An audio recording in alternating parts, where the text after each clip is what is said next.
This is the Extratime.com League of Ireland Voice Notes podcast. Coming up, we'll have Keith Treacy analysing St. Pat's 1-all draw with Waterford. Donal Ryan will join us from the showgrounds where Sligo Rovers and Dundalk drew 1-all. We'll hear from Damien Duff following their 1-0 defeat away to Galway United.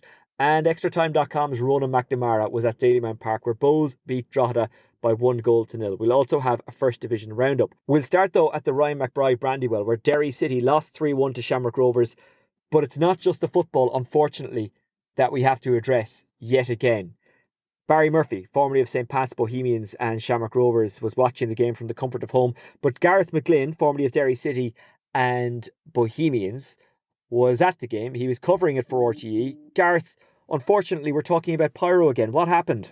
Yeah, it's unfortunate, Oisin, to be honest with you, because I tell you what, up until that time, I thought it was a good game. Two teams going at each other. There seemed to be a pyro came onto the pitch. It didn't strike anyone. I think it just missed Dara Burns. And then subsequently, if that wasn't bad enough, you had what looked maybe of a kid of 10, 11, 12 years of age, runs onto the pitch, picks up the pyrotechnic and runs halfway across the pitch, unchallenged, with one of these pyros, red, in his hand, which, as we know, are so dangerous and they can explode at any minute. If that explodes in that young fella's hand, he loses his hand and possibly a little bit of his arm as well. I mean, it just wasn't a good look at all. Really, really damaging to the league for Derry City. It didn't look good. So, I mean, we've seen the precedent that has been set from the Shelbourne incident. So God knows what the FAI are going to do now. Barry, what was your view of the incident watching from home?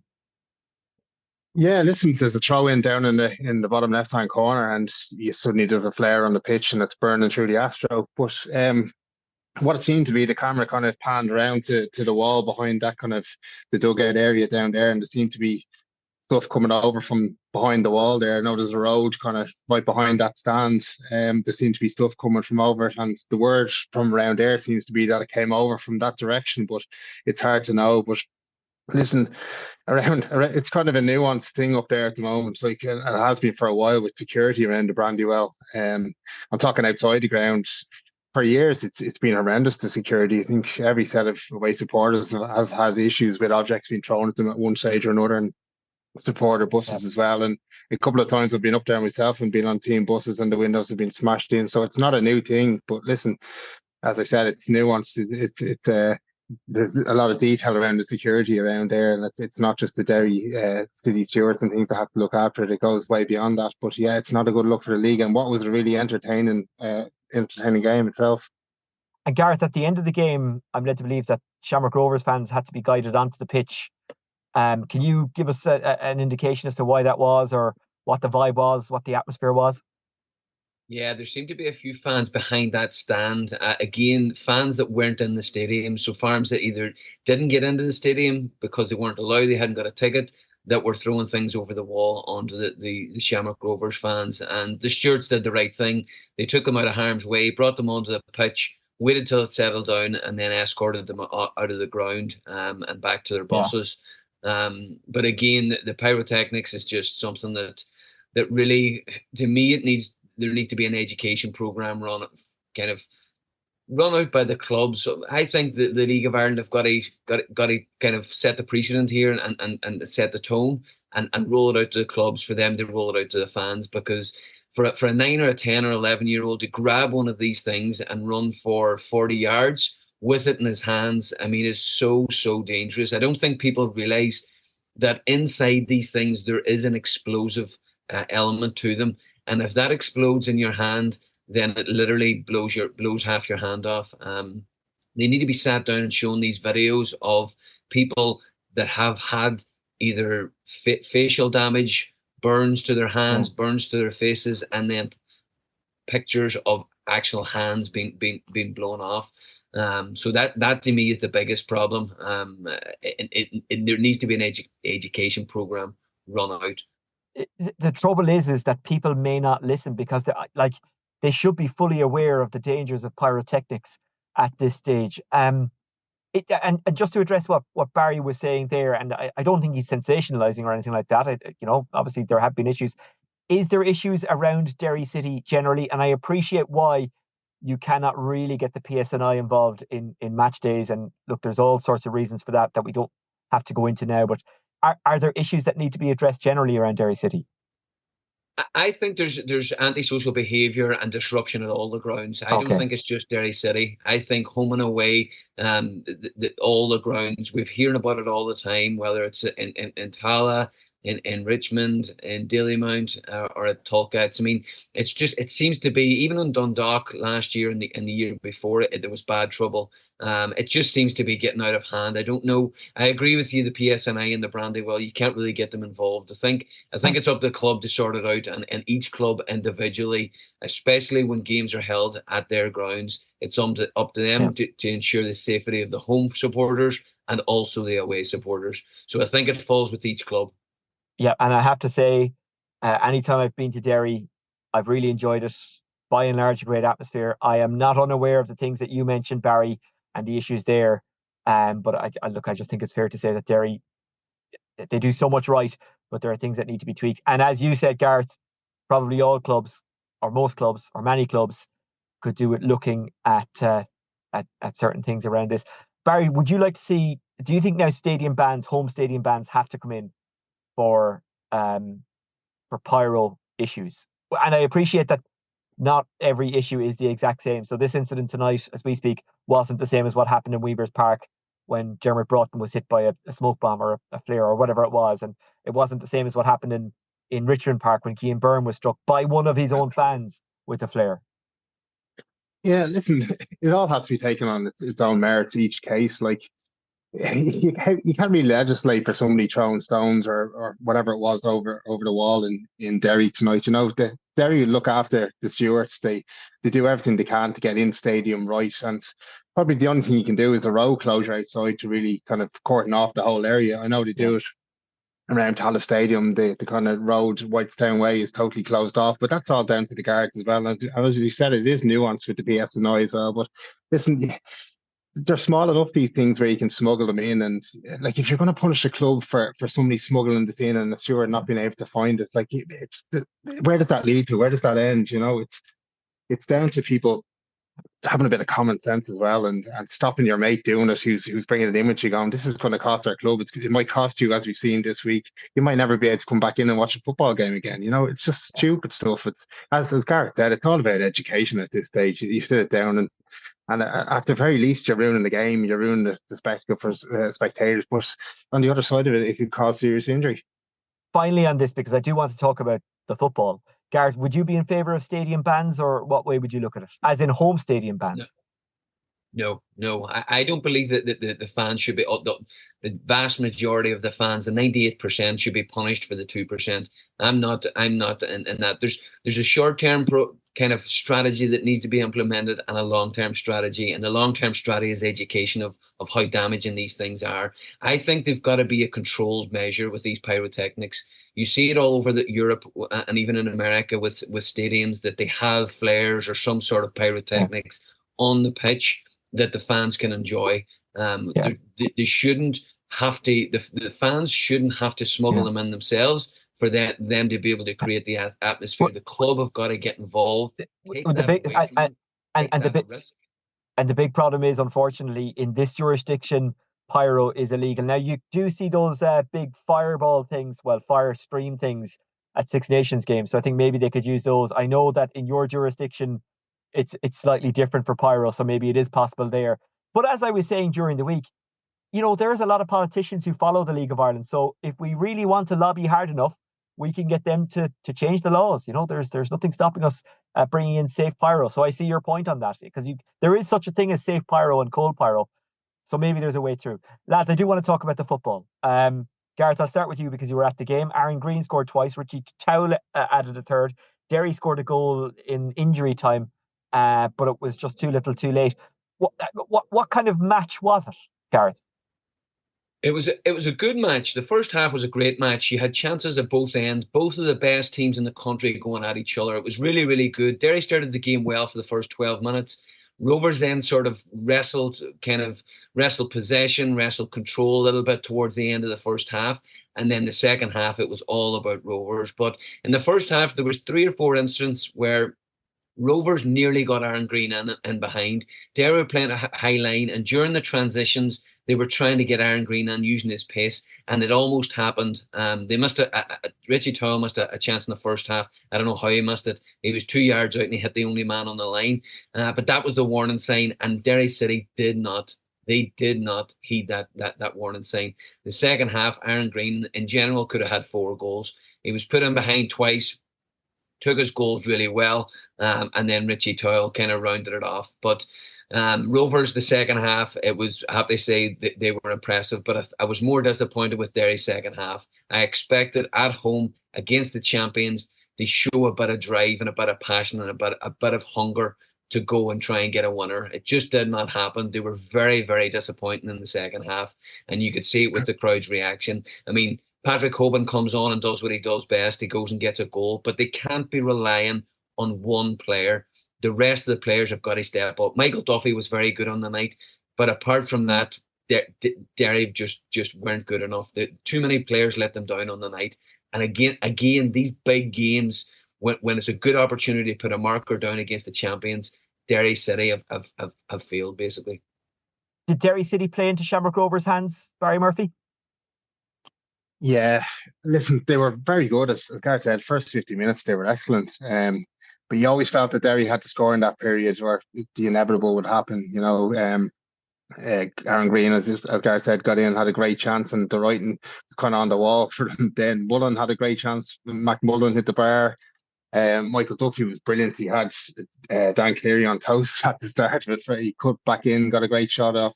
Leon Pauls makes an excellent save, but you really felt they had to score at that stage when they were on top. He felt like Rovers were always going to come back into it. And listen, Rovers still having a hard time scoring early on, but like Stephen Bradley and the staff at halftime are finding the answers and addressing them.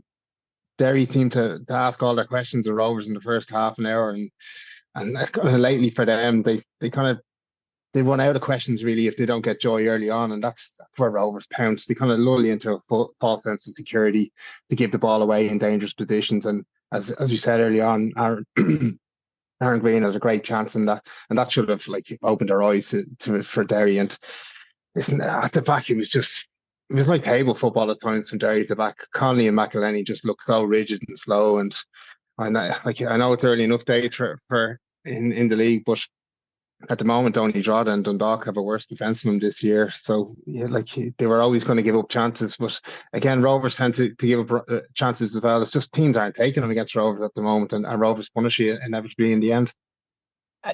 Do Derry have defensive issues, Gareth? And if so, why? Because they seem to have good talent at the back.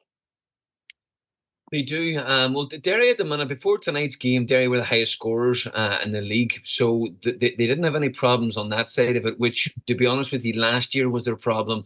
But defensively, they do have problems. Shane McElhenney came into the game tonight. He hadn't played really all season. And Shane's like a Rolls Royce. He's very good on the ball, but he needs games, and he needs 3 or 4 games to get him up to match speed. Tonight he looked leggy, he didn't look sharp. Connolly looked completely out of position. If you watch the goals backs as well, Dylan Watts gets the ball, basically a carbon copy in both times, and he just plays it down the side of Connolly. And Connolly's too narrow. He's playing on a 3. He's got to be standing in the channel that Dylan Watts is finding. Shane McElhenney in the second goal doesn't even put a challenge into Dylan Watts. He just allows him to pass it in behind for Aaron Green to run on to. They didn't look good. Again, they're used to playing a 4, but they played a 3 tonight to match up with Rovers. And in fairness, Roy Higgins will probably say, listen, I played a 3 up in Tala and we were the better team and probably should have won it. But I think at home, playing a 3 at the back against one player and him getting all the joy, it just doesn't look good. I think when you play a 3 at home, it's got to be an attacking 3, and it just wasn't tonight, and it just did not work for Derry, especially in the second half. And what did you like about Shamrock Rovers, Barry? You can comment on Derry as well, by the way. I'm aware I'm putting all the Derry questions to Gareth and all the Rovers questions to you. But gentlemen, talk about whatever you want. Keep in mind, I didn't even see this game. I was at Richmond Park. No, they were just patient. It's what they've done over the last couple of weeks. They've kind of sucked up a lot of pressure. They've kind of it's kind of rope-a-dope kind of stuff at the moment with Shamrock Rovers. They're kind of letting teams have a good few punches at them and seeing what they're doing, where their weaknesses are, and then addressing it. Maybe that's kind of them not scoring in the first half. It's working to their advantage at the moment because they're seeing what teams have to offer, and then counter-attacking that in the second half by coming up with the solutions. But yeah, as Gareth said, the back three just didn't look right tonight. Coming from a usual back four, it was just body positions really for Aaron Green's goal. He didn't have to do too much. He's come from the right, ran across the front three and ran across the face of them, and it's a great ball by Dylan Watson between the lines. But to happen again 5 minutes later is just criminal. You know, once is bad, but twice is criminal. And Rovers didn't have to do a lot to go and win the game tonight. You know, Derry were definitely in it in the first half, and had they taken a chance in the first half, then who knows? But yeah, Rovers at the moment is coming up with the answers. What approach do you think Derry need to take to the game on Monday night against St. Pat's at the Ryan McBride Brandywell, Gareth? Well, I think they need to start putting a 90 minutes performance together, because this season that's just been lacking. They play for 20 minutes, 30 minutes in games, and they've got enough quality. There's no question in these players. I mean, to me, Shamrock Rovers and Derry City are the two most talented squads. I mean, Shelbourne are doing well at the minute. Obviously, they lost again tonight. It's going to be one of those seasons. But to me, Shamrock Rovers and Derry have far better squads and starting 11s than Shelbourne. And even tonight, the strength and depth. I mean, Aaron Green is third choice striker for Shamrock Rovers, yet he's got 4 goals in 2 games and basically won both games by himself. So it shows you the depth that they have. Derry are going to have to. I like the way Derry started tonight. I was worried about their start. They'd only got 1 goal in the first half an hour of all 10 games. They just weren't starting games well, and they were allowing teams to get control. So I was happy with the start, but then there just seemed to be no. They just didn't come out in the second half. I don't know what happened at halftime, but there was no aggression. Being the home side against your better rivals, you've got to go and put your mark down there, and then at least, and this might sound mad, but at least go and kick somebody. I mean, Shamrock Rovers were passing the ball about like it was their home ground. It was like a pre-season friendly that they were 3-0 up. I mean, it wasn't good. It wasn't a good look. I would like more passion. I would love to know how many Derry City players got booked for really putting a tackle on or ruffling them up. It just looked a bit too easy for Shamrock. Are they trying to be something else? Are they trying not to be the tough tackling team? They're trying to be the nice footballing team, and it's just not quite working, or they need to find more of a balance. Is that what's going on? You need a balance. You cannot win a league just because you've got the best players and they're technically good and tactically they're well set up by Rory, but you need that aggression. And Derry City have proven when they get aggressive and when they get angry and when they are high tempo pressing team, they're very good, because they proved it in Europe last year and they proved it in the league last year as well. But we're not seeing it at the minute. I mean, the defeat to Galway at home was absolutely abysmal. The performance by the team was, I can't even. No, granted, there was 5 or 6, possibly 7 first team players injured in that game. It doesn't matter. At home against a team that's just been promoted, you've got to put your mark down and at least put a performance in. So that performance and the second half tonight will be the biggest but disappointing thing for Ray Higgins. Well, judging from what you're saying there, Pats need to go at it with a bit of intensity, and a bit of pace when they come up against Derry on Monday night. Something they didn't do at times tonight, as we speak, against Waterford. Barry, Shamrock Rovers will look to pick up where they left off on Monday night away to Shelbourne at Talca Park, and Shelbourne have lost 2 in a row, so they need to bounce back. Now, again, I appreciate you didn't see the Shelbourne game tonight, the loss to Galway, but Shamrock Rovers, well, that's a big game as they just look to kick on and kind of get into gear. Yeah, it's another huge one. They seem to be coming thick and fast now. But it Shells look like they made a couple of changes tonight to their usual starting 11. That's done so well for them so far, and they probably don't have the squad to kind of do that. I know it's a Friday Monday thing, but when you look at their squads, they probably don't have the players to go and do that Friday and Monday and rotate their squad that like the likes of Derry and Rovers can do. And Rovers starting to get a few players back now. See, Gaffney came on, Johnny Kenny was there as well. So like it's a huge game going into Monday, and Shells needs to stop this rot now fairly quickly, because when winning's a winning's a habit, losing can be as well, and that's another bad defeat from going down to Galway and not picking up a point. Okay, gentlemen, I really appreciate your time. I'm delighted to talk to you from a petrol station forecourt at 11:30 on a Friday night. I'm running out of time on Zoom because I'm too cheap to pay for Pro. So we'll wrap it up there. That's Barry Murphy, formerly of St. Pat's, Shamrock Rovers and Bohs, and Gareth McGlynn, who was on the RTE TV coverage, but of course is a regular contributor to the Extratime.com League of Ireland Voice Notes podcast. And of course, he's part of Off the Balls League of Ireland podcast. And also, Gareth, you have a column in Derry Now, which is always worth a read. Appreciate it, Oisin. Cheers. So thanks for joining us. Okay, we're going to go pretty much straight to Richmond Park from the subject of Derry and Shamrock Rovers. Before that, though, let's hear from Derry City manager Rory Higgins, who chatted to the guys on Drive 105 following a disappointing 3-1 defeat at home to Shamrock Rovers. Very tough night here at the Brandywell. First time in a couple of seasons where you conceded 3. Crazy second half for Derry. Aye, a crazy 15-minute period that took the game away from us, absolutely killed us, and up until that point I thought we was a better team, and we just didn't take our opportunities, and you're not going to win games of football, especially against opposition like that, if you're not ruthless, and they punished us. They were ruthless, that's for sure. 2 weeks in a row away at Drogheda last week, second half syndrome maybe coming out and not performing to the same standard as the first half in both games. You could say that. As I said, it's not an acceptable run that we're on at the minute. It's 1-1-6. It's not acceptable. I'm the manager. I take responsibility, and but we have to stick together. It's a strange season. We have to stick together, and I've no doubt that we can get back on the horse again and go on a run, and that's what we'll try and do. Really disappointed with the nature. You could see that Derry were cut open twice in the first half, wide open, but conceding the 3 then. Second. All terrible goals. There's no other explanation for it. And we have to do much better going forward. Rory, what do you say? That's the second home game against Galway, and here tonight against Shamrock Rovers. Some fans were booing at the end. Have you a message for them? No, I completely get it. I get the frustration. No one's as angry as me. No one's as and people can say that I come across as this laid back person and I don't show any emotion. But believe me,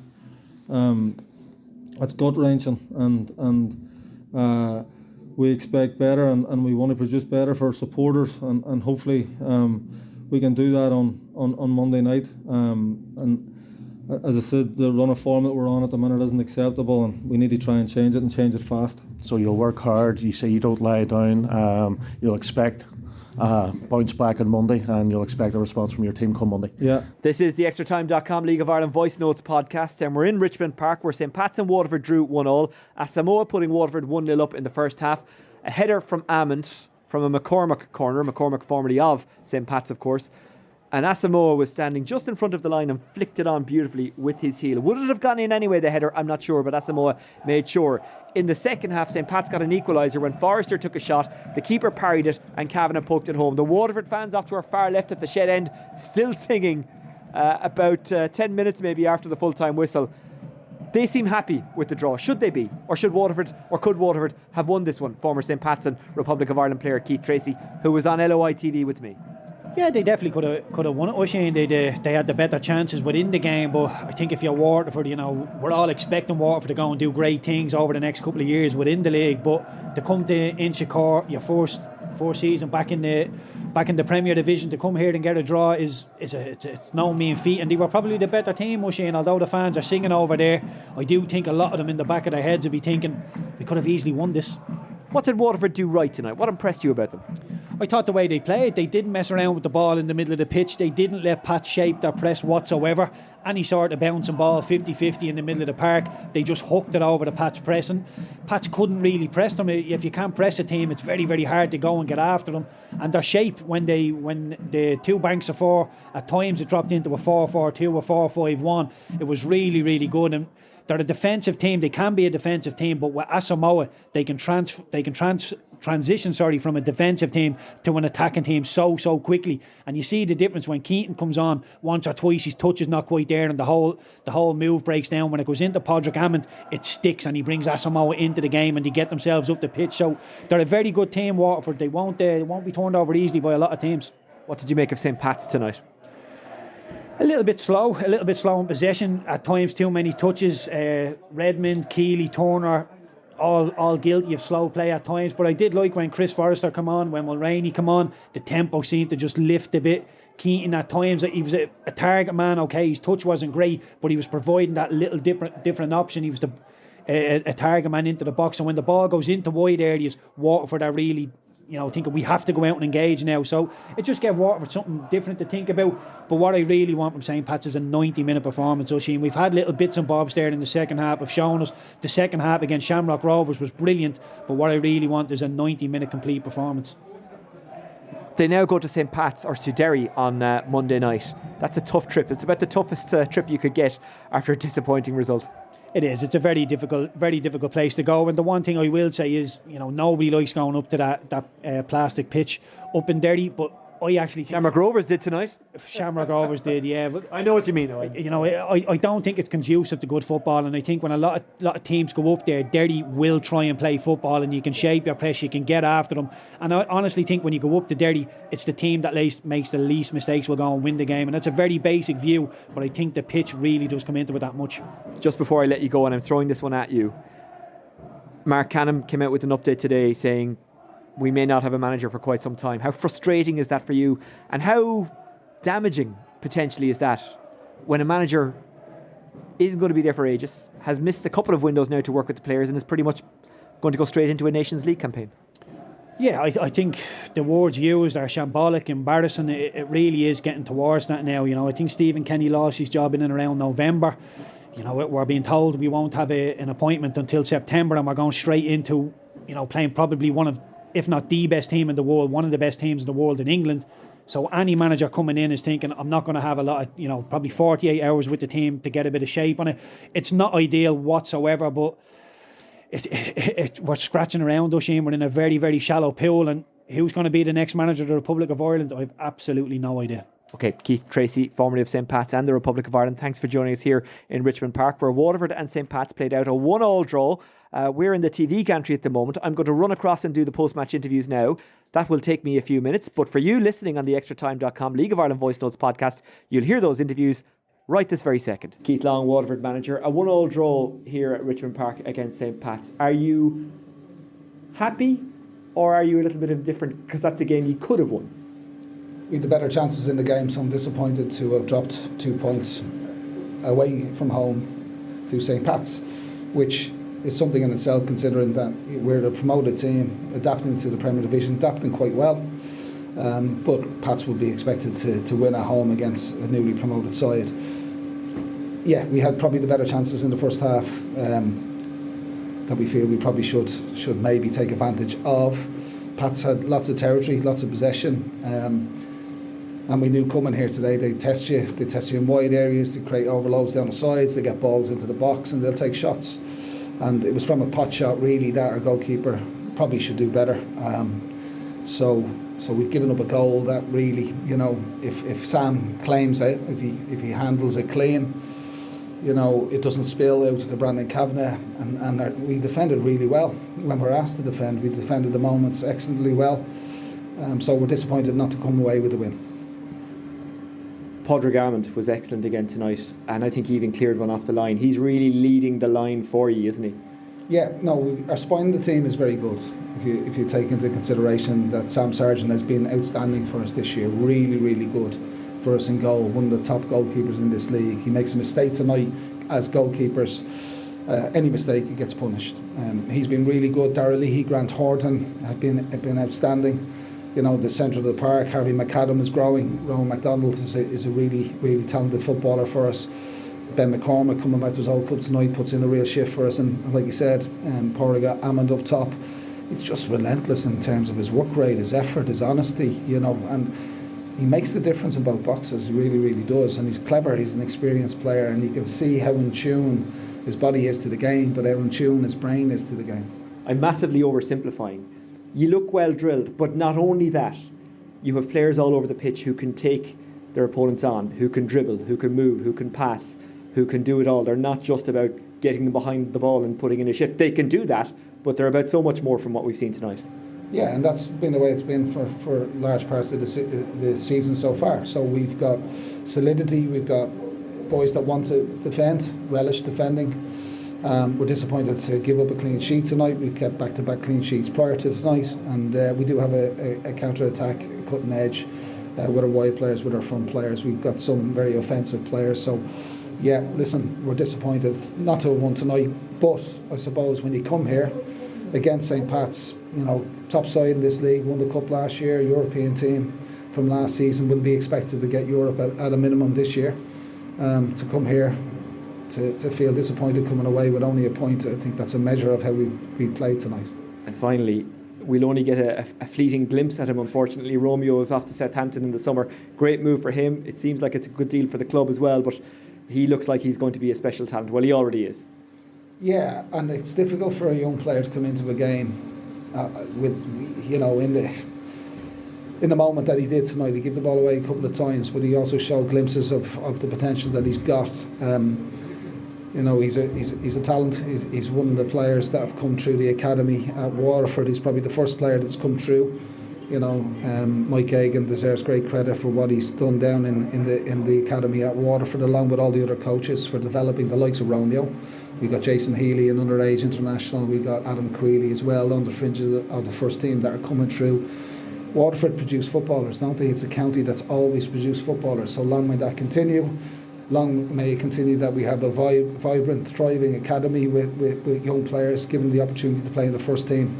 Romeo would like more minutes, there's no doubt about it, but we've got to balance that off with being competitive, trying to get wins under our belt, trying to put points on the board. And listen, our season has gone okay so far, and we wish Romeo well in the next phase of his career when that time comes. But for now, we look forward to working with him. Cheers, Keith. Thanks, man. John Daly, St. Pat's manager, a 1-1 draw at home to Waterford. What are your thoughts on the game? What are your thoughts on the performance? Yeah, I think in this league the first goal is always massively important. I thought the first half, I thought we were poor, to be honest with you, and I thought second half we were a little bit better, but we never really tested Sargent enough. That being said, I don't think Danny Rogers was tested an awful lot either. So yeah, disappointed to come away with a draw. I think we've left 2 points behind. It's pretty much immediately after the game, but is the really disappointing thing that you didn't create a whole pile of chances even when you made that treble substitution, got the goal and then seemed to get on top? Yeah, well, I think the three boys linked up, the three lads that came on linked up for the goal, for Chris getting a shot, and then obviously Brandon follows in on the rebound, and as you said, the momentum then you feel is going to swing your way. But I just thought we probably lacked a little bit of discipline in our positioning and our shape, and we're obviously trying to get messages on to players, and it's disappointing that we didn't then go for the jugular and get the 3 points. Is it just about playing that bit more together? And we forget that, you know, it's only 11-12 games into the league. You're now 5 unbeaten. 2 of those games were victories, and it takes a while to kind of get those 90-minute performances regardless of what team you pick and what way you set them out. Yeah, no, I think you're right, but we still obviously expect to play well. We still expect that the lads that are on the pitch will combine and perform, and I think we didn't hit the levels that we would have liked. I think players that are usually 7, 8 out of 10 probably were 6s today, and it's just you can't have that many players off the game if you're going to win it. It's Derry away on Monday night. You couldn't ask for a tougher fixture within the space of 4 days. Yes, I think every game is tough in this league. I think obviously Derry away, it's a tough venue, but it's one that we'll be well prepared for, and we'll obviously go and try and win the game. Do you have to prepare for them to react to their defeat to Rovers tonight? Obviously you haven't seen it, but they'll be angry, they'll be wanting to bounce back. Yeah, and we're trying to bounce back and get a win ourselves, so it'll be 2 good teams going to try and win the game, and I'm sure they'll be disappointed with the result tonight, and we're obviously disappointed only taking a point, but I don't think either team tonight done enough to take 3. Thanks, John. Thank you. This is the Extratime.com League of Ireland Voice Notes podcast, and that is all the reaction from Richmond Park, where St. Pat's and Waterford drew 1-1. Let's go to Eamon DC Park, where Galway United got a massive 1-0 victory against Shelbourne. This is the reaction of Shell's manager Damien Duff. He was speaking to LOI TV. Disappointing result, obviously. I think what disappoints me more is the manner of the performance. Going off that, you'd have to say Galway deserved to win the game just on energy, application, having a point to prove. Whereas our guys maybe just thought, we'll turn up and we'll turn Galway over. They were warm before the game, but they obviously didn't listen. You started quite well initially, and it was maybe similar to the game in Talca perhaps, but then Galway grew into it with the goal before half time. Yeah, listen, outside of A's, not even a chance, an opportunity off the bar that was given to them by awful defending, by disrespecting opposition, and obviously the goal as well, just an awful goal, and Sunday Park football will be awful. Outside of that, yeah, you have to try a set piece as Galway, but we felt in control. We obviously had an awful lot of possession on a difficult pitch, but it's always going to be hard to get back in the game against a John Caulfield side after going 1-0 down. But like I said, just on energy, enthusiasm and want alone, Galway 3 points, well done. You made a number of changes in the second half trying to come into the game with Galway. The crowd was big, everything. It was a difficult game. Difficult game. You can obviously see there's a bit of edge at the end, a bit of a scuffle. Yeah, here at 5 subs, I probably would have made 10 if I could. But yeah, back up the road now in a huge game on Monday. Yeah, and you know, as I was just speaking to Darren there, Damien, the coaches, you know, what are they going to do to motivate the players? Players should motivate themselves. You don't need fancy videos, you don't need fancy pep talks. Motivate yourselves. Thank you, Damien. Thank you. A second defeat in a row for Shelbourne, losing 1-0 to Galway United. Before we go to the showgrounds, where Sligo Rovers and Dundalk drew 1-1, let's head to Dalymount Park. Bohemians beating Drogheda by 1-0. Extratime.com's Ronan McNamara was there, and afterwards he sent us this voice note. Hi Oisin, and it's 3 successive league wins for Bohemians, and it's 3 successive battling league wins in that respect, as they moved from 8th place into 2nd place in the space of 7 days, and they're only 2 points behind leader Shelbourne, who are enduring a bit of a rocky period at the moment. James Akintunde's 4th goal of the season in the 15th minute proved enough as he slotted home from Luke Matheson's pullback. Drogheda were often the architects of their own downfall, really, with plenty of careless errors in the ball, presenting Bohs with opportunities in the first half. Bohs almost doubled their lead then through Declan McDade, but he shot narrowly wide after Kasper Traska's long goal kick. Just Drogheda made a mess of it then after that, and Dale Rooney slipped in the Scot, but the ball was just a little bit too far ahead of him, and on the stretch he pulled it just wide. Drogheda came into the second half, to be fair to them, and substitute Franz Pirro came off the bench, and he was a real threat, to be fair. He forced Kasper Traska into a couple of smart saves. Bohs weren't without their chances either, with Dale Rooney and Philip Piszczek off the bench being denied by some strong Drogheda defending, and it was a nervy end for Bohs, with Drogheda substitute Killian Calwas having a header cleared off the line late on with his first touch since coming on. But Bohs held on, to be fair, and it's 4 wins in 5 for Alan Reynolds' side so far, and it's back-to-back home wins, 3 wins in the space of 7 days, and while none of them have been particularly pretty, there is a battling spirit in this Bohs side, and you could really hear it at full time, with many of the Jody stand staying in attendance till the very end and clapping the team off with a rousing reception at the end. So Bohs all of a sudden looking in trouble after losing at home to Waterford 2 weeks ago, seem to be on the right track once again, and they're into the top 3, they're 2nd place, and things seem to be looking up at the moment for them. Meanwhile, Drogheda came in after 4 successive draws. They're rooted in the relegation playoff place with only 1 win in their first 10 games. Again, it was a tight game. Drogheda performed well in the second half, but like most of their games, they're just not quite getting the most out of the games, and their performances aren't quite yielding the points that perhaps Kevin Doherty feels they deserve. Full time here at Dalymount Park, Bohemians 1, Drogheda United 0. Extratime.com's Ronan McNamara reporting from Dalymount Park, where Bohs beat Drogheda by 1-0. Let's go to the showgrounds, where Sligo Rovers drew 1-1 with Dundalk.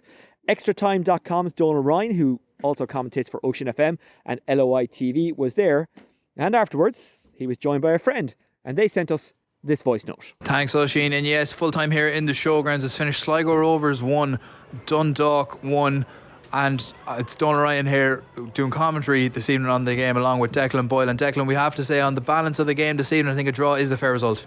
Yeah, I think so. I mean, if we take the chances that were created, Donal on the night, I mean, the keeper probably wasn't worked enough. Both keepers weren't worked enough. But yeah, listen, a wonderful goal by Fries Hartman, and they picked it up, and it's worth watching for sure. Anybody listening to this, is worth watching that goal. I mean, he was really, really good tonight, really positive, and it caused real problems down the right-hand side, Dundalk's left-hand side. But that time he picked up the ball, drove inside, and just when you thought he was going to take another touch, he goes and hits one, and just for me it dips, and there's a wee bit of everything on it, and it flies into the top corners. A wonderful, wonderful goal, and probably the quality of that goal, you're expecting them to go on to win the game, Sligo Rovers.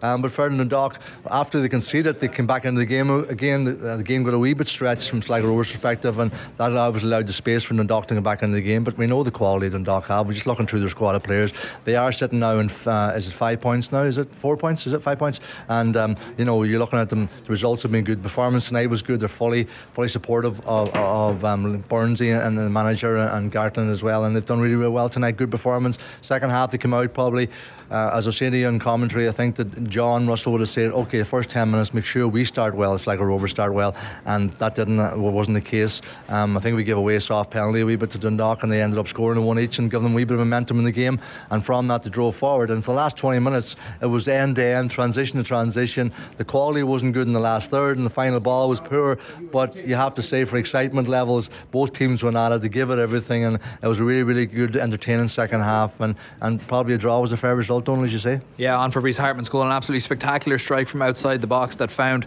the top left corner. But questions will be asked about George Shelby again. Yeah, listen, it's one of those ones, I don't like criticising keepers, I don't know enough about it, but he hits it really, really well. Probably might have seen it late. I think it came through a few of the Dundalk bodies, and he comes a wee bit late, but it's a wonderful strike, and maybe from that distance he maybe should have done better. But let's be positive, and we'll give the positivity to Fries Hartman on this one. I won't blame the goalkeeper, but yeah, listen, it's a wonderful goal, and Fries was excellent tonight. Came off injured in the middle of the second half, and hopefully he's okay for Monday night, because we need that sort of quality, and he was really, really good tonight. But listen, there was really good performances on both teams tonight. I thought on our left hand side as well, Reece Hutchinson was excellent, and it was a real cat and mouse with him and Darrell Horgan, who was looking to go forward, but both of them ended up going forward and back and forward and back. It was a real entertaining down that side, and Dundalk were really good tonight. They obviously didn't get a good start, but tonight I thought they were very, very good. They had good energy, and they grew into the game after getting the penalty kick. But it was a really entertaining game. Just the only thing was missing probably was that final ball, wee bit of quality top end of the pitch, but overall entertainment value was really, really good to be here and to watch it, and the supporters will go away happy, I would say. Yeah, Dundalk, as we mentioned, the tide is starting to turn around their performances, and I'd say they can consider themselves unlucky not to have come away with a win this evening. Still searching for that first win of the season. Yeah, that's probably the disappointing aspect from a point of view of the management. Looked at the performance was good enough. Well, Donal, we went through their teams before, and you look through their teams, there's quality in that Dundalk squad, so I think it's a false position for me of the quality of players they have if they can keep everybody fit and well. Tonight's performance was very, very good, and they're very positive, and they have players that can win the game for them, and they've got real quality up front as well. So listen, it's one of those ones, we know how hard it is going to be. It's one of those ones, our next games, we obviously tonight we've Dundalk, Monday night we've got Galway, we've Waterford as well coming, so we have teams with Drogheda as well coming. There are 4 or 5 teams that you would think that's going to be down near the bottom scrapping for their lives, and it's going to be exciting the whole way to the very, very end. And if you won 2 or 3 games, you're in third or second, and if you lose 2 or 3, you could be down near the bottom, and that's the way the season has gone so far. It's very up and down, but it's about that consistency, and can you get the ones rather than draws, and at the moment Dundalk are just struggling to get that one, and we'll want to get 1-1, they'll probably go on to 1, 2 or 3 ones in the trot. But yeah, listen, for Sligo Rovers, it's a good positive start. Now we need a big result now against Galway at home, because it's important. Away games, as we know, are really, really difficult at the minute in the Premier League, so your home form is the most important thing, and it's really, really important that we get 3 points against Galway now on Monday night. Yeah, Sligo Rovers straight back into it on Monday night for the first Connacht derby of the season. Galway United making the trip to the showgrounds on Monday night, while Dundalk's search for the first win of the season continues. Full time here in the showgrounds. Sligo Rovers 1, Dundalk 1. Well, that's almost it for the Extratime.com League of Ireland Voice Notes podcast. Let's just run through the first division scores before we go.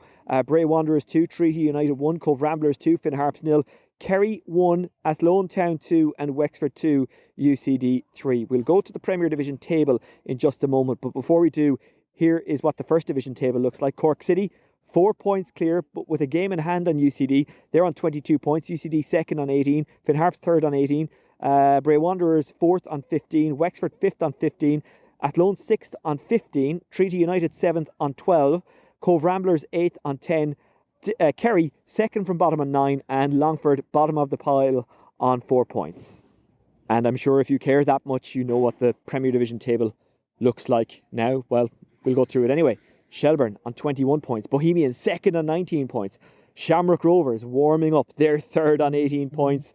And they have a game in hand on Shelbourne and Bohs. Derry City 4th on 16 points. St. Pat's 5th on 15 points. Galway 6th on 14 points. Sligo Rovers 7th on 13 points. Waterford 8th on 13 points.